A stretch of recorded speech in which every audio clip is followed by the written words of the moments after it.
9 o'clock by Wilkie Collins. The night of the 30th of June, 1793, is memorable in the prison annals of Paris as the last night in confinement of the leaders of the famous Girondin party in the First French Revolution. On the morning of the 31st, the 21 deputies who represented the department of the Gironde were guillotined to make way for Robespierre and the Reign of Terror. With these men fell the last revolutionists of that period who shrank from founding a republic on massacre, who recoiled from substituting for a monarchy of corruption, a monarchy of bloodshed. The elements of their defeat lay as much in themselves as in the events of their time. They were not, as a party, true to their own convictions. They temporized. They fatally attempted to take a middle course amid the terrible emergencies of a terrible epoch, and they fell. Fell before worse men, because those men were in earnest. Condemned to die, the Girondins submitted nobly to their fate. Their great glory was the glory of their deaths. The speech of one of them on hearing his sentence pronounced was a prophecy of the future, fulfilled to the letter.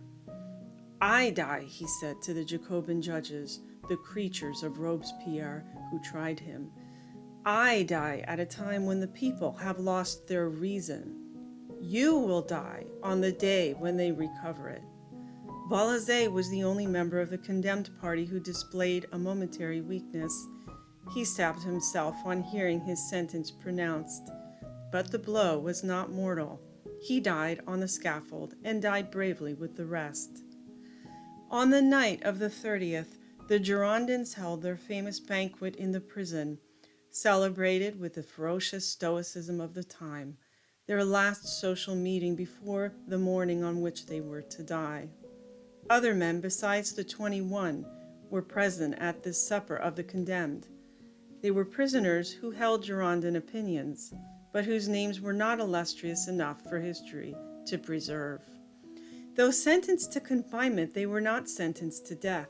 Some of their number, who had protested most boldly against the condemnation of the deputies, were ordered to witness the execution on the morrow as a timely example to terrify them into submission. More than this, Robespierre and his colleagues did not as yet venture to attempt. The Reign of Terror was a cautious reign at starting. The supper table of the prison was spread. The guests, 21 of their number stamped already with the seal of death, were congregated at the last Girondin banquet. Toast followed toast. The Marseillaise was sung. The desperate triumph of the feast was rising fast to its climax, when a new and ominous subject of conversation was started at the lower end of the table, and spread electrically almost in a moment to the top. The subject, by whom originated no one knew, was simply a question as to the hour in the morning at which the execution was to take place. Every one of the prisoners appeared to be in ignorance on this point, and the jailers either could not or would not enlighten them. Until the cart for the condemned rolled into the prison yard, not one of the Girondins could tell whether he was to be called out to the guillotine soon after sunrise or not till near noon. This uncertainty was made a topic for discussion or for jesting on all sides. It was eagerly seized on as a pretext for raising to the highest pitch the ghastly animation and hilarity for the evening. In some quarters, the recognized hour of former executions was quoted as precedent, sure to be followed by the executioners of the morrow. In others, it was asserted that Robespierre and his party would purposely depart from established customs in this, as in the previous instances. Dozens of wild schemes were suggested for guessing the hour by fortune-telling rules on the cards. Bets were offered and accepted among the prisoners who were not condemned to death, and witnessed in stoical mockery by the prisoners who were. Jests were exchanged about early rising and hurried toilets. In short, every man contributed an assertion, with one solitary exception. That exception was the Girondin Duprat, one of the deputies who was sentenced to die by the guillotine. He was a younger man than the majority of his brethren, and was personally remarkable by his pale, handsome, melancholy face and his reserved yet gentle manners. Throughout the evening he had spoken but rarely. There was something of the silence and serenity of a martyr in his demeanor. That he feared death as little as any of his companions was plainly visible in his bright, steady eye, in his unchanging complexion, in his firm, calm voice when he occasionally addressed those who happened to be near him. But he was evidently out of place at the banquet. His temperament was reflective, his disposition serious. Feasts were at no time a sphere in which he was calculated to shine. His taciturnity, while at the hour of the execution was under discussion, had separated him from most of those with whom he sat at the lower end of the table. They edged up toward the top, where the conversation was most general and most animated. One of his friends, however, still kept his place by Duprat's side, and thus questioned him anxiously, but in low tones, on the cause of his immovable silence. "Are you the only man of the company, Duprat, who has neither a guess nor a joke to make about the time of the execution?" "I never joke, Marginy," was the answer, given with a slight smile which had something of the sarcastic in it. "And as for guessing at the time of the execution, I never guess at things which I know." "No? You know the hour of the execution? Then why not communicate your knowledge to your friends around you?" "Because not one of them would believe what I have said." "But surely you could prove it. Somebody must have told you."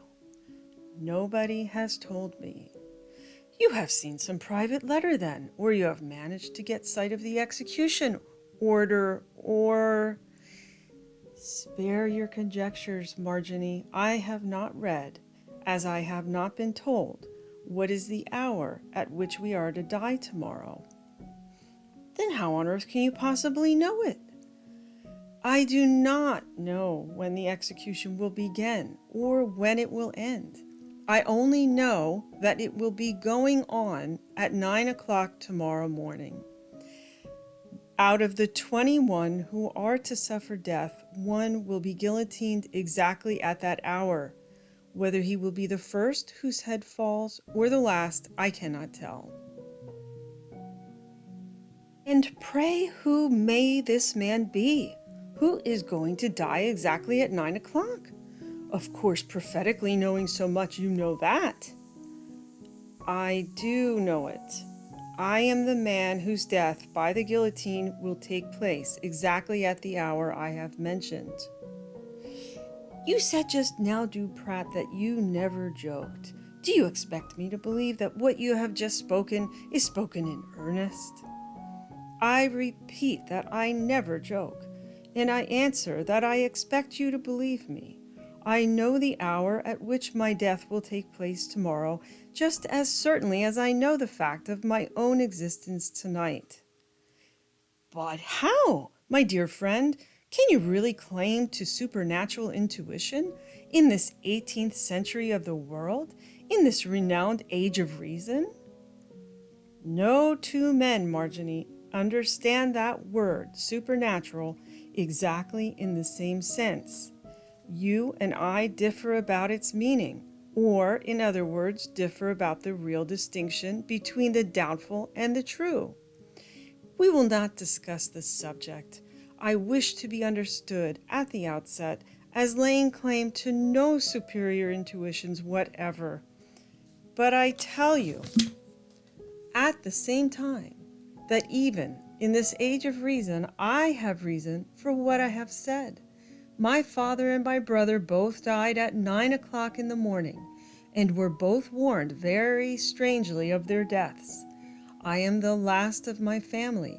I was warned last night, as they were warned, and I shall die by the guillotine as they died in their beds at the fatal hour of 9. "But, Duprat, why have I never heard of this before? As your oldest, and I am sure your dearest friend, I thought you had long since trusted me with all of your secrets. And you shall know this secret. I only kept it from you till the time when I would be certain that my death would substantiate my words to the very letter. Come, you are as bad supper company as I am. Let us slip away from the table unperceived while our friends are all engaged in conversations. Yonder end of the hall is dark and quiet. We can speak there uninterruptedly for some hours to come. He led the way from the supper table, followed by Marginy, arrived at one of the darkest and most retired corners of the great hall of the prison. Duprat spoke again. I believe, Marginy, he said, that you are one of those who have been ordered by our tyrants to witness my execution, and the execution of my brethren as a warning spectacle for an enemy to the Jacobin cause? My dear, dear friend, it is too true. I am ordered to witness the butchery which I cannot prevent. Our last awful parting will be at the foot of the scaffold. I am among the victims who are spared, mercilessly spared, for a little while yet. Say the martyrs, we die as martyrs, calmly, hopefully, innocently. When I am placed under the guillotine tomorrow morning, listen, my friend, for the striking of the church clocks. Listen for the hour while you look your last on me. Until that time, suspend your judgment on the strange chapter of my family history, which I am now about to relate. Marginy took his friend's hand and promised compliance with the request. Duprat then began as follows. You knew my brother Alfred when he was quite a youth, and you knew something of what people flippantly termed the eccentricities of his character. He was 3 years my junior, but from childhood he showed far less of a child's innate levity and happiness than his elder brother. He was noted for his seriousness and thoughtfulness as a boy, showed little inclination for a boy's usual lessons, and less still for a boy's usual recreations. In short, he was considered by everybody, my father included, as deficient in intellect, as a vacant dreamer, and an inveterate idler whom it was hopeless to improve. Our tutor tried to lead him to various studies and tried in vain. It was the same when the cultivation of his mind was given up and the cultivation of his body was next attempted. The fencing master could make nothing of him, and the dancing master after the first 3 lessons resigned in despair. Seeing that it was useless to set others to teach him, my father made a virtue of necessity and left him, if he chose, to teach himself. To the astonishment of everyone, he had not been long consigned to his own guidance when he was discovered in the library reading every old treatise on astrology which he could lay his hands on. He had rejected all useful knowledge for the most obsolete of obsolete sciences, the old abandoned delusion of divination by stars.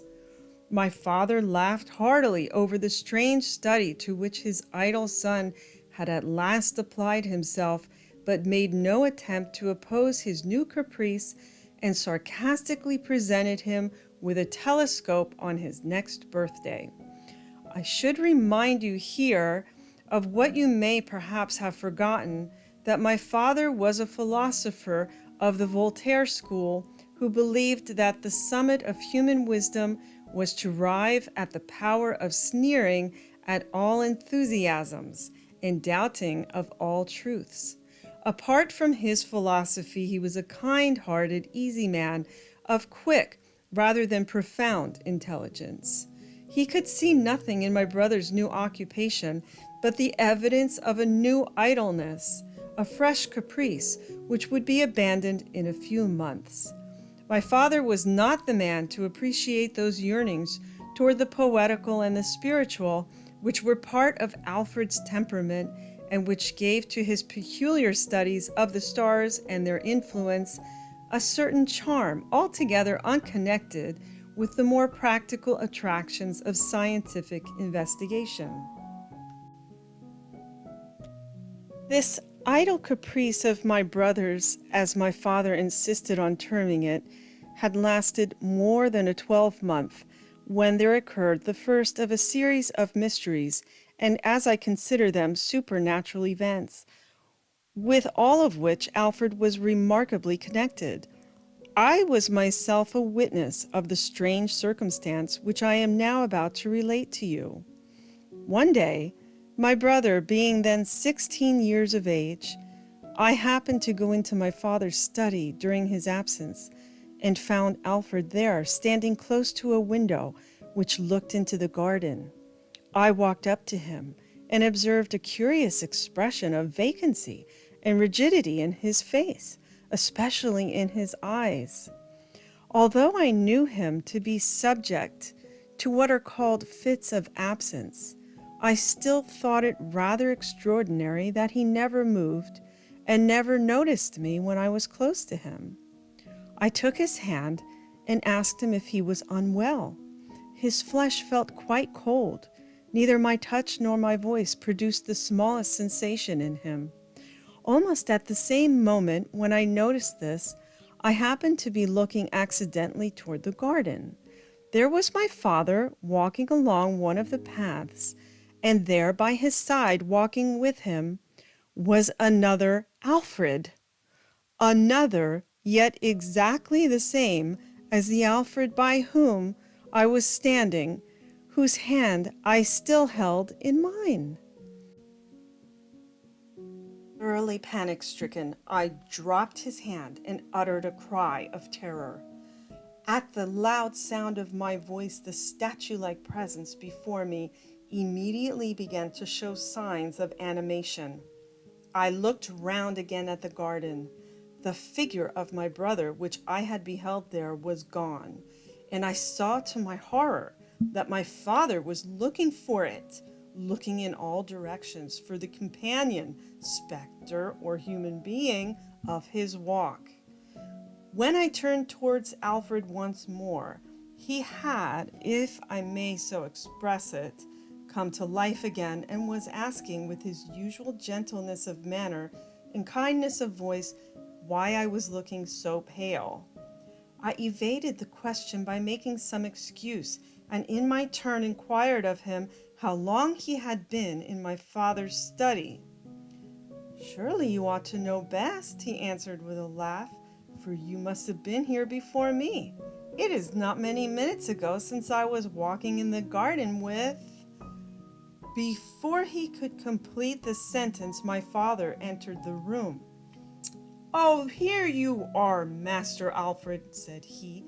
"May I ask for what purpose you took it into your wise head to vanish in that extraordinary manner? Why you slipped away from me in an instant while I was picking a flower? On my word, sir, you're a better player at hide and seek than your brother. He would have only run into the shrubbery. You have managed to run in here, though how you did it in the time passes my poor comprehension. I was not a moment picking the flower, yet in that moment you were gone." Alfred glanced suddenly and searchingly at me. His face became deadly pale, and without speaking a word, he hurried from the room. "Can you explain this?" said my father, looking very much astonished. I hesitated a moment and then told him what I had seen. He took a pinch of snuff, a favorite habit with him when he was going to be sarcastic in imitation of Voltaire. "One visionary in a family is enough," said he. "I recommend you not to turn yourself into a bad imitation of your brother, Alfred. Send your ghost after me, my good boy. I am going back into the garden and should like to see him again." Ridicule, even much sharper than this, would have had little effect on me. If I was certain of anything in the world, I was certain that I had seen my brother in the study, nay more, had touched him, and equally certain that I had seen his double, his exact similitude in the garden. As far as any man could know that he was in possession of his own senses, I knew myself to be in possession of mine. Left alone to think over what I had beheld, I felt a supernatural terror creeping through me, a terror which increased, which I recollected that on one or two occasions friends had said they had seen Alfred out of doors, when we all knew him to be at home. These statements, which my father had laughed at, and had taught me to laugh at, either as a trick or a delusion on the part of others, now recurred to my memory as startling corroborations of what I had just seen myself. The solitude of the study oppressed me in a manner which I cannot describe. I left the apartment to seek Alfred, determined to question him with all possible caution on the subject of his strange trance and his sensations at the moment when I had awakened him from it. I found him in his bedroom, still pale and now very thoughtful. As the first words in reference to the scene in the study passed my lips, he started violently and entreated me, with very unusual warmth of speech and manner, never to speak to him on that subject again. Never, if I had any love or regard for him. Of course I complied with his request. The mystery, however, was not destined to end here. About 2 months after the event which I have just related, we had arranged one evening to go to the theater. My father had insisted that Alfred should be of the party, otherwise he would certainly have declined accompanying us, for he had no inclination whatever for public amusements of any kind. However, with his usual docility, he prepared to obey my father's desire by going upstairs to put on his evening dress. It was winter time, so he was obliged to take a candle with him. We waited in the drawing room for his return a very long time, so long that my father was on the point of sending upstairs to remind him of the lateness of the hour, when Alfred reappeared without the candle which he had taken with him from the room. The ghostly alteration over his face, the hideous death look that distorted his features, I shall never forget. I shall see it tomorrow on the scaffold. Before either my father or I could utter a word, my brother said, "I have been taken suddenly ill, but I am better now. Do you still wish me to go to the theater?" "Certainly not, my dear Alfred," answered my father. "We must send for the doctor immediately." "Pray do not call in the doctor, sir, for he would be of no use. I will tell you why, if you will let me speak to you alone." My father, looking seriously alarmed, signed to me to leave the room. For more than an hour I remained absent, suffering almost unendurable suspense and anxiety on my brother's account. When I was recalled, I observed that Alfred was quite calm, though still deadly pale. My father's manner displayed an agitation which I had never observed in it before. He rose from his chair when I re-entered the room and left me alone with my brother. "Promise me," said Alfred, in answer to my entreaties to know what had happened, "promise that you will not ask me to tell you more than my father has permitted me to tell. It is his desire that I should keep certain things a secret from you." I gave the required promise, but gave it most unwillingly. Alfred then proceeded. "When I left you to go and dress for the theater, I felt a sense of oppression all over me which I cannot describe. As soon as I was alone, it seemed as if some part of the life within me was slowly wasting away. I could hardly breathe the air around me. Big drops of perspiration burst out on my forehead, and then a feeling of terror seized me, which I was utterly unable to control. Some of those strange fancies of seeing my mother's spirit, which used to influence me at the time of her death, came back again to my mind. I ascended the stairs slowly and painfully, not daring to look behind me, for I heard, yes, heard, something following me. When I got into my room and had shut the door, I began to recover my self-possession a little, but the sense of oppression was still as heavy on me as ever when I approached the wardrobe to get out my clothes. Just as I stretched forth my hand to turn the key, I saw to my horror the two doors of the wardrobe opening of themselves, opening slowly and silently. The candle went out at the same moment, and the whole inside of the wardrobe became to me like a great mirror with a bright light shining in the middle of it. Out of that light there came a figure, the exact counterpart of myself. Over its breast hung an open scroll, and on that I read the warning of my own death and a revelation of the destinies of my father and his race. Do not ask me what were the words on the scroll. I have given my promise not to tell you. I may only say that as soon as I had read all, the room grew dark and the vision disappeared. Forgetful of my promise, I entreated Alfred to repeat to me the words on the scroll. He smiled sadly and refused to speak on the subject any more. I next sought out my father and begged him to divulge the secret.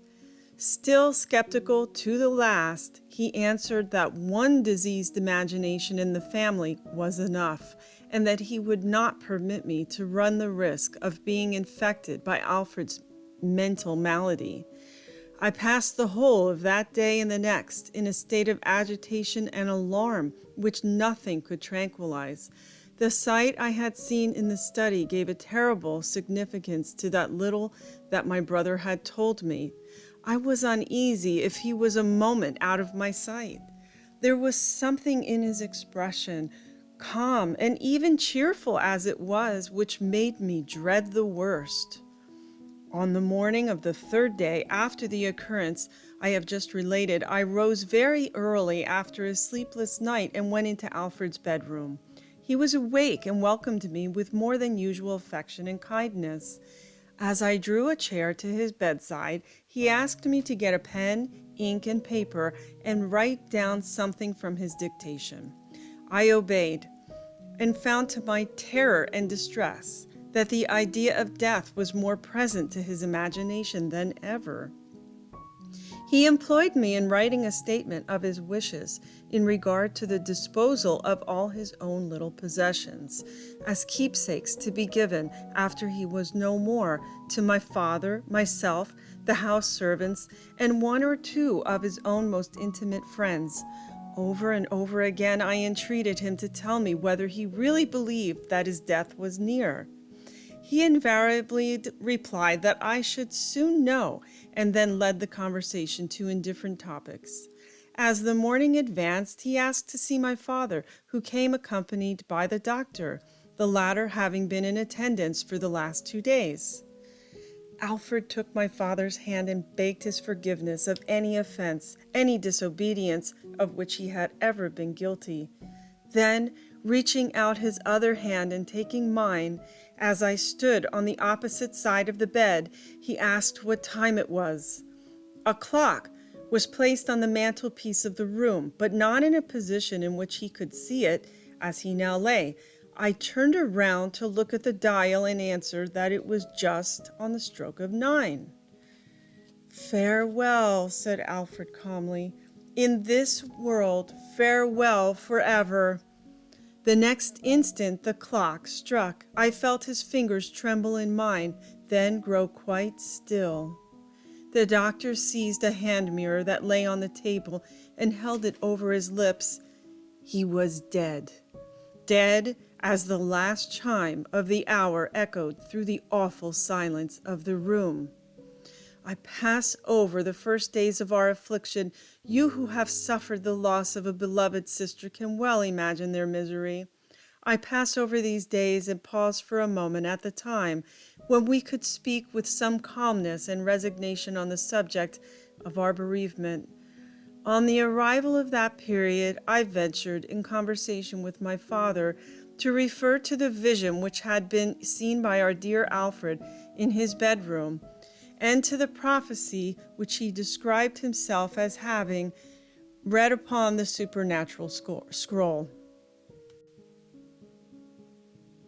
Even yet, my father persisted in his skepticism, but now, as it seemed to me, more because he was afraid than because he was unwilling to believe. I again recalled to his memory what I myself had seen in the study.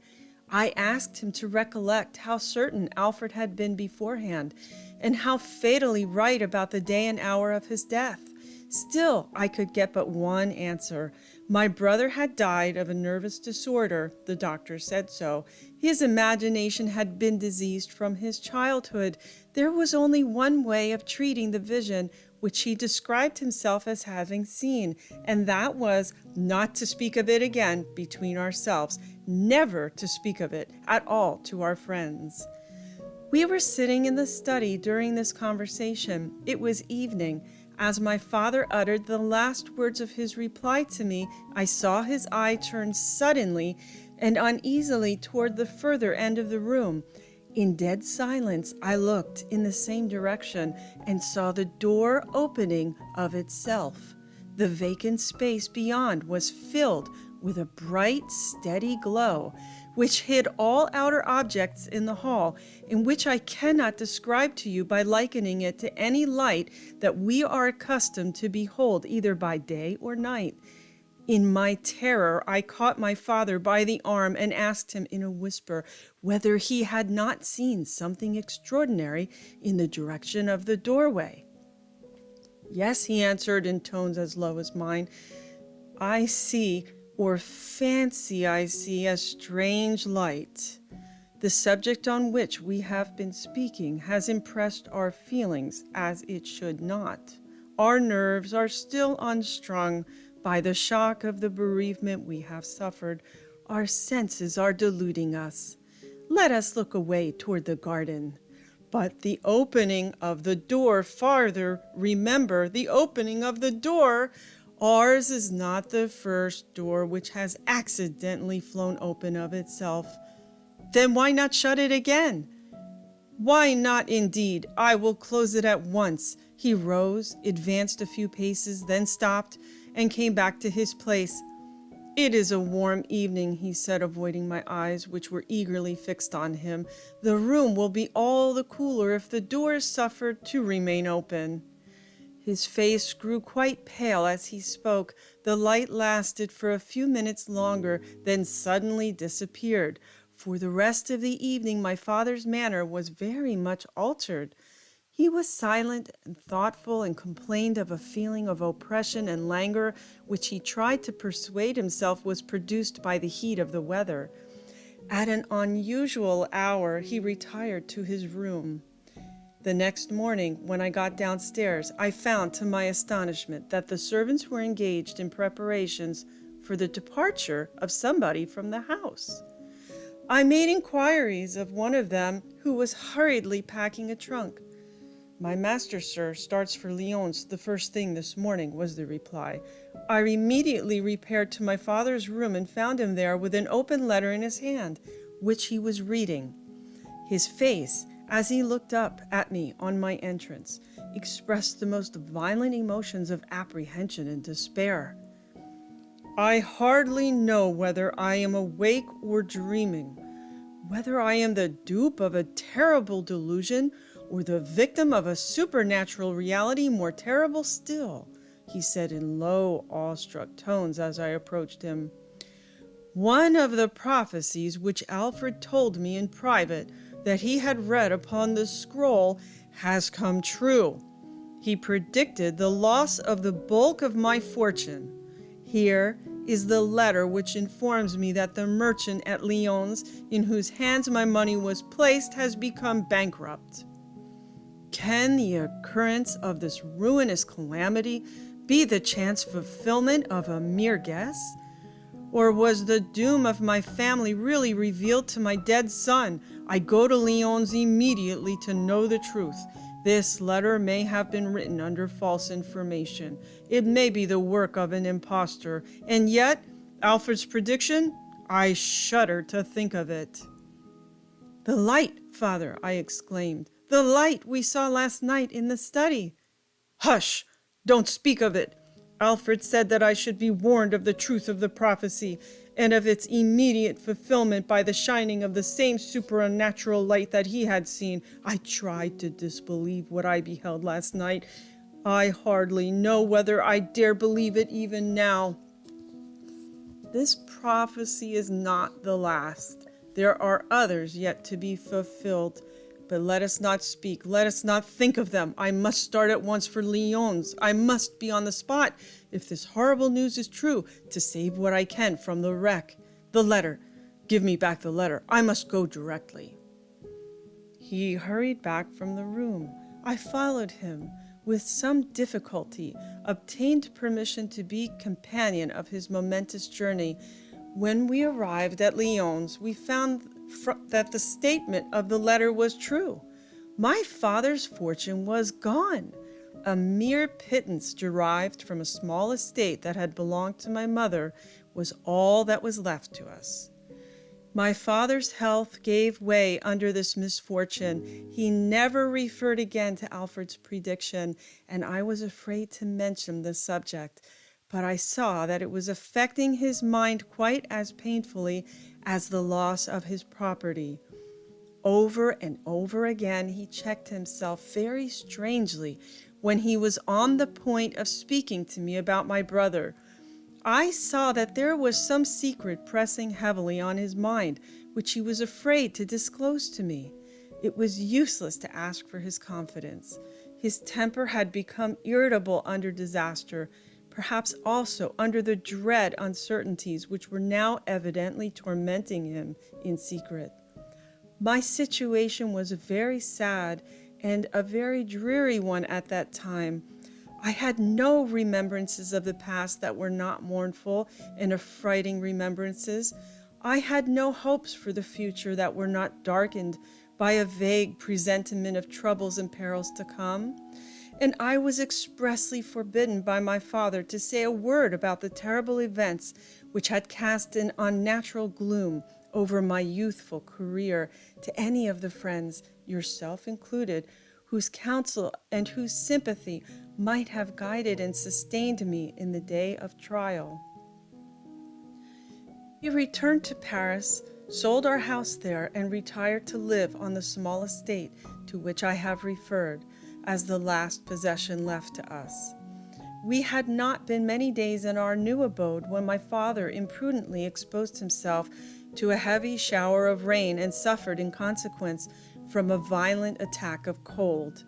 This temporary malady was not dreaded by the medical attendant, but it was soon aggravated by a fever produced as much by the anxiety and distress of mind from which he continued to suffer as by any other cause.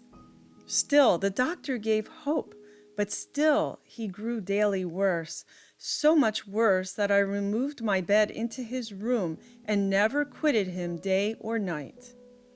One night I had fallen asleep, overpowered by fatigue and anxiety, when I was awakened to a cry from my father. I instantly trimmed the light and ran to his side. He was sitting up in bed with his eyes fixed on the door, which had been left ajar to ventilate the room. I saw nothing in that direction and asked what was the matter. He murmured some expressions of affection toward me and begged me to sit by his bedside till the morning, but gave no definite answer to my question.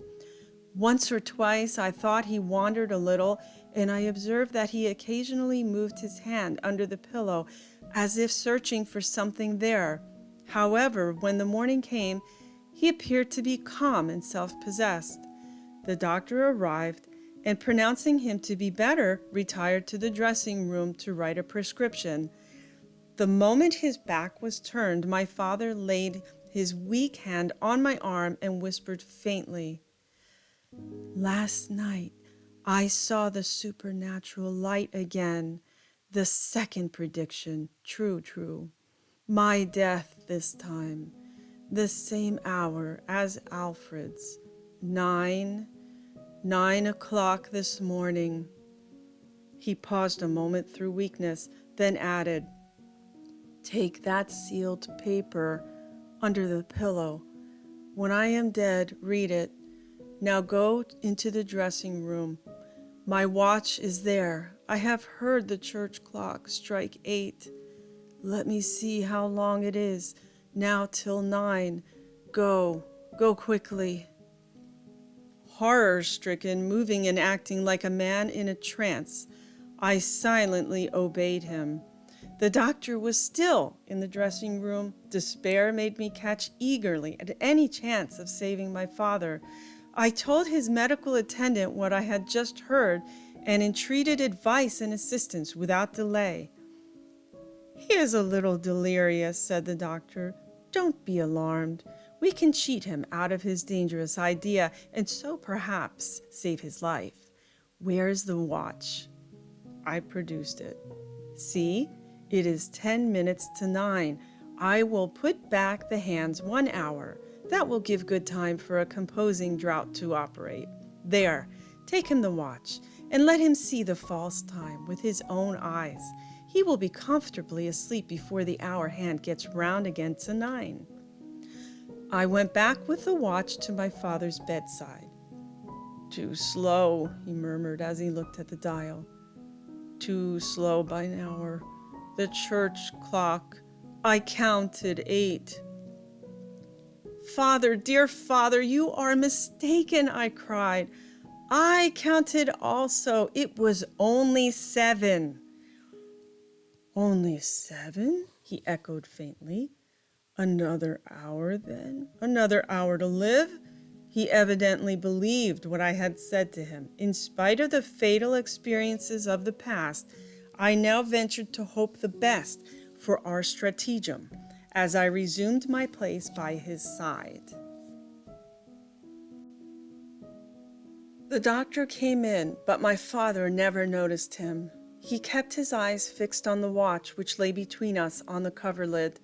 When the minute hand was within the few minutes of indicating the false hour of 8, he looked round at me, murmured very feebly and doubtingly, "Another hour to live," and then gently closed his eyes. I looked at the watch and saw that it was just 8 o'clock according to our alteration of the right time. At the same moment, I heard the doctor, whose hand had been on my father's pulse, exclaim, "My God, it stopped! He has died at 9 o'clock. The fatality, which no human stratagem or human science could turn aside, was accomplished. I was alone in the world. In the solitude of our little cottage, on the day of my father's burial, I opened the sealed letter which he had told me to take from the pillow of his deathbed. In preparing to read it, I knew that I was preparing for the knowledge of my own doom, but I neither trembled nor wept. I was beyond grief. Despair such as mine was then is calm and self-possessed to the last. The letter ran thus: "After your father and brother have fallen under the fatality that pursues our house, it is right, my dear son, that you should be warned how you are included in the last of the predictions which still remain unaccomplished. Know then that the final lines read by our dear Alfred on the scroll prophesied that you should die as we have died at the fatal hour of 9, but by a bloody and violent death, the day of which was not foretold. My beloved boy, you know not, you never will know what I have suffered in the possession of this terrible secret, as the truth of the former prophecies forced itself more and more plainly on my mind. Even now, as I write, I hope against hope, believe vainly and desperately against all experience, that this last worst doom may be avoided. Be cautious, be patient, Look well before you at each step of your career. The fatality by which you are threatened is terrible, but there is a power above fatality. And before that power, my spirit and my child's spirit now pray for you. Remember this when your heart is heavy, your path through life grows dark. Remember that the better world is still before you, the world where we shall all meet. Farewell. When I first read those lines, I read them with the gloomy, immovable resignation of the Eastern fatalists, and that resignation never left me afterwards. Here in this prison, I feel it calm as ever. I bowed patiently to my doom when it was only predicted. I bow to it as patiently now when it is on the eve of accomplishment. You have often wondered, my friend, at the tranquil, equable sadness of my manner. After what I have just told you, can you wonder any longer? But let me return for a moment to the past. Though I had no hope of escaping the fatality which had overtaken my father and my brother, my life after my double bereavement was the existence of all others which might seem most likely to evade the accomplishment of my predicted doom. Yourself and one other friend excepted, I saw no society. My walks were limited to the cottage garden and the neighboring fields, and my everyday, unvarying occupation was confined to that hard and resolute course of study, by which alone I could hope to prevent my mind from dwelling on what I had suffered in the past, or on what I might still be condemned to suffer in the future. Never was there a life more quiet and more uneventful than mine. You know how I awoke to an ambition which irresistibly impelled me to change this mode of existence. News from Paris penetrated even to my obscure retreat and disturbed my self-imposed tranquility. I heard of the last errors and weaknesses of Louis XVI. I heard of the assembling of the States General, and I knew that the French Revolution had begun. The tremendous emergencies of that epoch drew men of all characters from private to public pursuits and made politics the necessity, rather than the choice, of every Frenchman's life. The great change preparing for the country acted universally on all individuals, even to the humblest, as it acted on me. I was elected a deputy more for the sake of the name I bore than on account of any influence which my accomplishments and my character might have exercised in the neighborhood of my country abode. I removed to Paris and took my seat in the chamber, little thinking at that time of the crime and the bloodshed to which our revolution, so moderate in its beginning, would lead, little thinking that I had taken the first irretrievable steps towards the bloody and violent death of which was lying in store for me. Need I go on? You know how warmly I joined the Girondin party. You know how we have been sacrificed. You know what the death is which I and my brethren are to suffer tomorrow. On now ending, I repeat what I have said at the beginning. Judge not my narrative till you have seen with your own eyes what really takes place in the morning. I have carefully abstained from all comment. I have simply related events as they happened, forbearing to add my own views of their significance, my own ideas on the explanation of which they admit. You may believe us to have been a family of nervous visionaries, witnesses of certain remarkable contingencies, victims of curious but not impossible chances which we have fancifully and falsely interpreted into supernatural events. I leave you undisturbed in this conviction, if you really feel it. Tomorrow you will think differently. Tomorrow you will be an altered man. In the meantime, remember what I now say, as you would remember my dying words. Last night I saw the supernatural radiance which warned my father and my brother, and which warns me, that whatever the time when the execution begins, whatever the order in which the 21 Girondins are chosen for death, I shall be the man who kneels under the guillotine as the clock strikes 9. It was morning. Of the ghastly festivities of the night no sign remained. The prison hall wore an altered look as the 21 condemned men, followed by those who were ordered to witness their execution, were marched out to the carts appointed to take them from the dungeon to the scaffold. The sky was cloudless, the sun warm and brilliant, as the Girondin leaders and their companions were drawn slowly through the streets to the place of execution.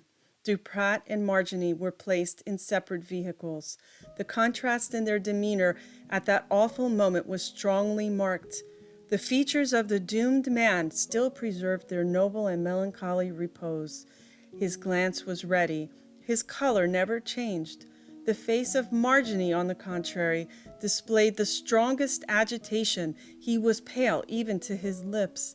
The terrible narrative he had heard, the anticipation of the final and appalling proof by which its truth was now to be tested, had robbed him, for the first time in his life, of all his self-possession.